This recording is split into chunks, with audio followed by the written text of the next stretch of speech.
Hello everyone, this is my SquareBlocks any percent speedrun in 8 minutes and 22 seconds. This is the world record as of this commentary on June 26th, 2015.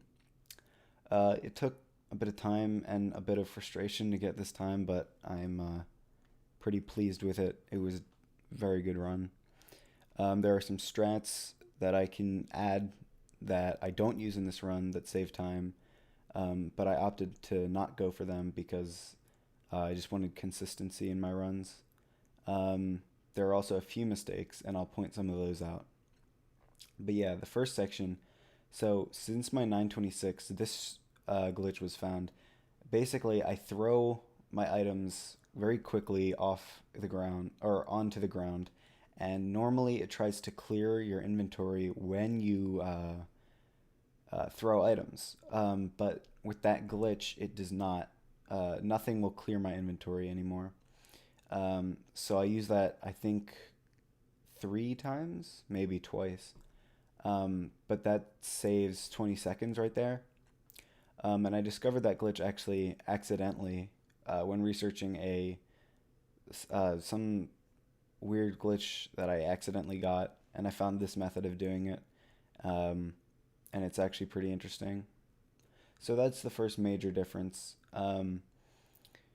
There are a lot of strats that were found, some of which I don't use in this run, but I found a lot of them recently, and I might make a video highlighting all of them, but I'm not sure. Now, I'm not sure if this was in my 926, but I should explain that jump. That basically, I kind of try and get the right speed by hitting a wall there to fall off the block and land on the side of it and then jump. It's a very wonky trick. It doesn't work about half the time, so um, it's pretty good when I do get it. There's a time saver here that I could implement, but it's pretty tricky.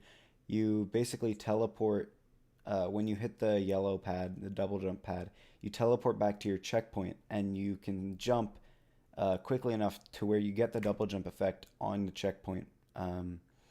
So that saves time there, only about a second or two. So I don't go for it because it is pretty tricky. There's another strat in this room where I basically skip the TNT and jump and hit this block and try and get propelled to the other side behind the blocks that I usually need to blow up. But that's also pretty difficult. It doesn't work most of the time. Maybe about 3/4 it doesn't work. So it's a fairly low success rate, and I really needed some consistency here. And so that was not quite a gold split, but it was still very good. It was almost a gold split, which I'm happy with. And right here is a trick that I used earlier, but I should explain it now. It's a trick that Froggy Fro found involving a double jump. When you land from a double jump, you can just hold space, and you'll do a high jump. And that's used right here too. Uh, I think you can just press space right as you land, but holding space makes it easier. Oh, and also try saying Froggy Fro found 10 times fast. And in addition to the item preserve glitch I recently found, Froggy Fro also found a different method of item preserve where you jump on the edge of item clear blocks and it won't activate the blocks. So that's used once in the boss fight, but it can be used in this room, but it's very tricky. Um, this also works on other types of blocks. So if you jump on the edge of, say, a checkpoint block or a double jump block, it won't actually give you the effect.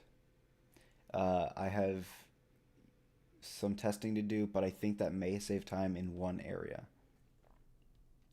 And for some reason, this room right here is somewhat tricky for me to place the TNT, and sometimes I don't do it. And also, teleporting with the villager inside you is only possible if you go very quickly. So if you do it basically right as the villager spawns, you can do it. Otherwise, I have to jump out like I did there. It's kind of tricky for me. I don't know why, but that's just a fun fact. And so this is also a recently discovered trick that I found.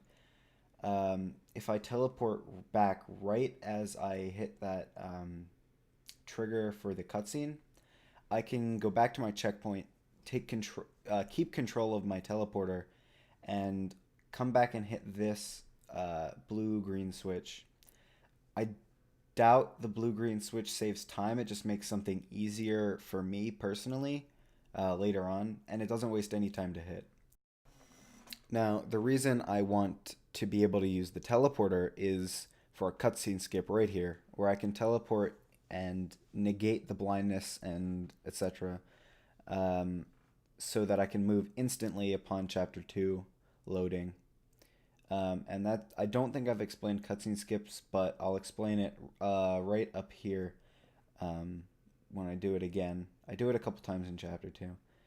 But basically, when I use the teleporter to revert to a checkpoint, I can negate the blindness and slowness and stuff, so I'm able to move around during the cutscene. Unfortunately, that cutscene skip did not go well, as I didn't hit that checkpoint right there, and I had to go all the way back when I skipped the cutscene. So I'm not actually sure if it saved time over watching the cutscene. That's one of the bigger mistakes in this run.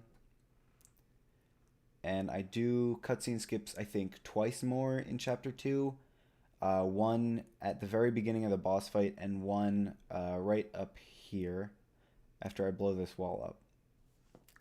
And since I don't have much to talk about for this section, I'm just going to throw in a fun fact. I did find an out of bounds trick in SquareBlocks, uh, but I don't believe it's useful in any ways.